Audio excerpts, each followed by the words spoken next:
Salut à tous, le journal du foot de ce mercredi 1er juin. Nasser El Khelaifi prend les choses en main. Luis Campos doit encore s'accorder de manière définitive avec le président parisien présent au Qatar depuis la semaine dernière sur les contours de ses futures missions dans la capitale française. Sauf énorme rebondissement, il sera bien le successeur de Leonardo sans pour autant avoir le titre de directeur sportif. Ses missions seraient essentiellement concentrées sur le recrutement et la détection de jeunes talents, pas forcément sur la formation par exemple. Et son premier objectif serait de dégraisser un effectif XXL. Un grand ménage est en préparation selon l'équipe du côté du Paris Saint-Germain avec une dizaine de départs possibles pour Icardi, pour Draxler, pour Paredes par exemple, mais aussi et pourquoi pas pour le Brésilien Neymar. Du côté des entraîneurs, la piste Christophe Galtier reprend du crédit. Il serait bien sur la shortlist du Paris Saint-Germain pour succéder à Mauricio Pochettino. Les infos et rumeurs du mercato, le PSG ne lâche pas Sadio Mané alors que le Bayern Munich semblait avoir une longueur d'avance sur ce dossier. Sport Bild assure que le PSG a dégainé une offre supérieure à celle du club bavarois en termes de salaire pour l'international sénégalais à qui il reste un an de contrat avec Liverpool.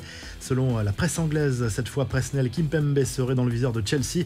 Les Blues vont pouvoir penser au mercato désormais après l'officialisation de la vente du club. Thomas Tuchel, passé par le PSG, apprécie tout particulièrement le profil de l'international français et le voudrait dans son équipe. Selon Sky Sports, c'est désormais officiel, Ivan Perisic évoluera à Tottenham la saison prochaine. L'international croate arrivé en fin de contrat avec l'Inter Milan, il est désormais lié aux Spurs jusqu'en 2024.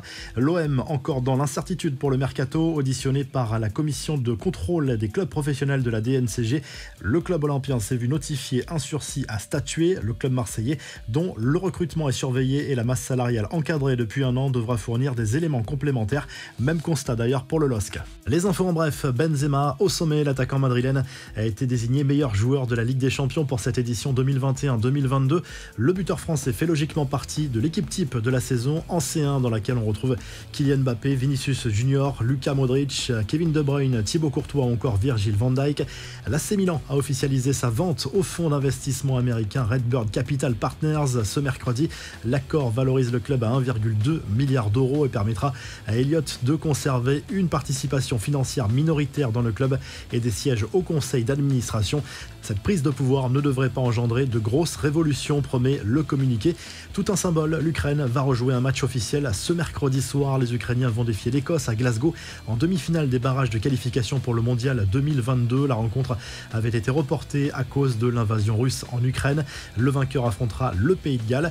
L'équipe de France U17 dispute de son côté la finale de l'Euro ce mercredi soir. Les Français défient les Pays-Bas en Israël. Coup d'envoi à 18h. Le match est retransmis en clair sur la chaîne L'équipe.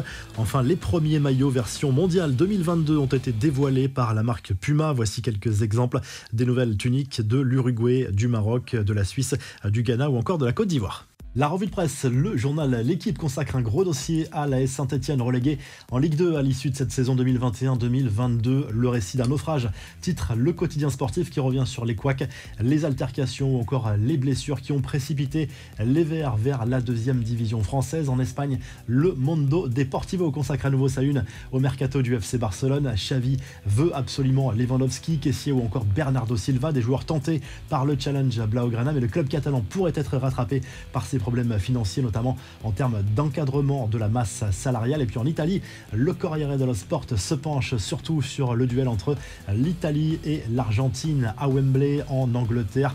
La rencontre est intitulée Finalissima. Elle oppose le vainqueur du dernier Euro au vainqueur de la Copa América, les Argentins de Di Maria ou encore Lionel Messi. Coup d'envoi à 20h45, un match à suivre sur la chaîne L'équipe. Si le journal du foot vous a plu, n'hésitez pas à liker, à vous abonner pour nous retrouver très vite pour un nouveau journal du foot.